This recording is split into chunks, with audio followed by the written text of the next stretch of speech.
eager to grow it across the world. Why is it often called the tree of evil and the tree of the Antichrist? And why did the Prophet Muhammad, peace be upon him, command that this tree be cut down? Today we uncover the truth behind the mysterious tree known as the Gharqad. The Gharqad tree, also known as boxthorn in English and lycium in Greek, is a wild, thorny shrub that typically grows to about 4 or 5 feet tall. In some areas like Israel and parts of Africa, it grows even taller and denser. The first reference to this tree in Islamic history appears right after the Prophet's migration to Medina. When the Prophet's mosque, Masjid an-Nabawi, was being built, a respected companion, As'ad ibn Zurara, passed away. The Prophet, peace be upon him, chose a place for his burial that was known as Baqi al-Gharqad, a piece of land filled with wild thorny bushes, including the Gharqad tree. Baqi refers to land where tree roots spread and intertwine. Over time, this place became the main cemetery for Muslims in Medina.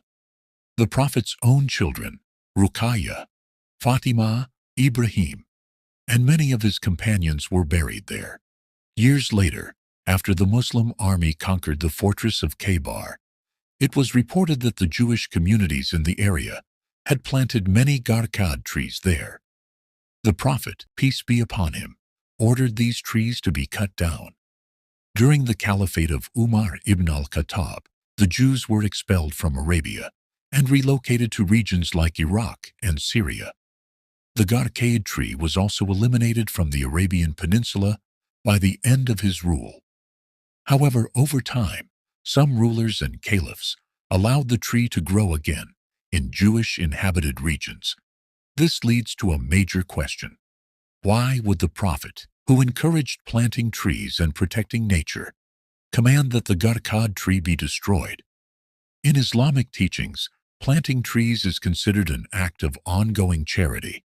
A famous hadith from Sahih Bukhari quotes the Prophet, saying, "If a Muslim plants a tree or cultivates crops, and a bird, a person, or an animal eats from it, it is counted as a charity for him."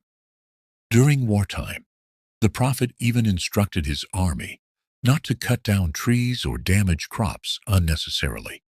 So what makes this particular tree, the Gharqad, different? It is because this tree is linked to a major end-times prophecy in Islam. According to a narration by Abu Huraira, the Prophet Muhammad, PBUH, said, "The day of judgment will not come until the Muslims fight the Jews. The Jews will hide behind rocks and trees, and the rocks and trees will say, 'O Muslim, O servant of Allah, there is a Jew behind me. Come and kill him.' Except for the Gharqad tree, for it is one of the trees of the Jews." This hadith is considered authentic and widely referenced in Islamic eschatology. This is why many Islamic scholars refer to the Gharqad as the tree of the Jews, the silent tree, and even the companion of the Antichrist, Dajjal. Interestingly, even some Christian sources and ancient gospel texts describe this plant as being linked to evil or destructive forces. Many Jewish scholars today study Islamic prophecies and teachings, not to follow Islam, but to understand it and use that knowledge strategically. They believe deeply in the accuracy of the Prophet Muhammad's words, sometimes even more than Muslims themselves. This is why Jewish communities continue to plant the Gharqad tree, believing it will protect them in the end times. According to reports, the Israeli government has been planting Gharqad trees for over 40 years.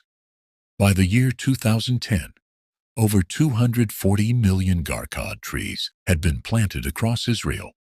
Along the railways of Israel, for miles on both sides, only Gharqad trees can be seen.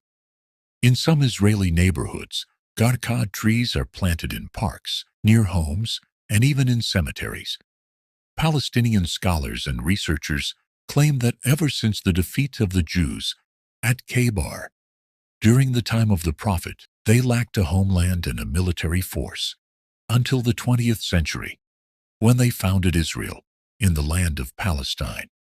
Now, Jews believe that the final battles, before the Day of Judgment, will take place in and around Jerusalem. They are planting this tree in large numbers because they believe it will protect them during these apocalyptic wars. This belief is so strong that the Israeli Prime Minister personally planted a Gharqad tree in 1999, encouraging public participation in its cultivation. Merchandise like t-shirts, hats, bags, and perfumes with the Gharqad tree printed on them are now being sold. Some t-shirts even show images of people hiding behind the tree, reinforcing the symbolism. There's also a major fundraising effort behind this. The Jewish National Fund collects donations globally to support tree plantations, most of which focus on Gharqad trees. This isn't just planting for nature. It's planting for belief, prophecy, and preparation.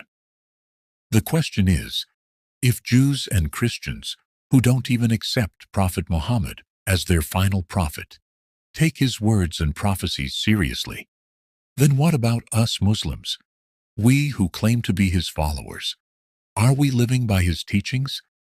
Is our love for him just in words, or are we truly living his sunnah and values? Today, more than ever, we must reconnect with the Quran and Hadith, understand the signs of the end times, and stay alert to the trials of Dajjal and the influences of powerful forces in the world. May Allah guide us all to truth and strengthen our faith.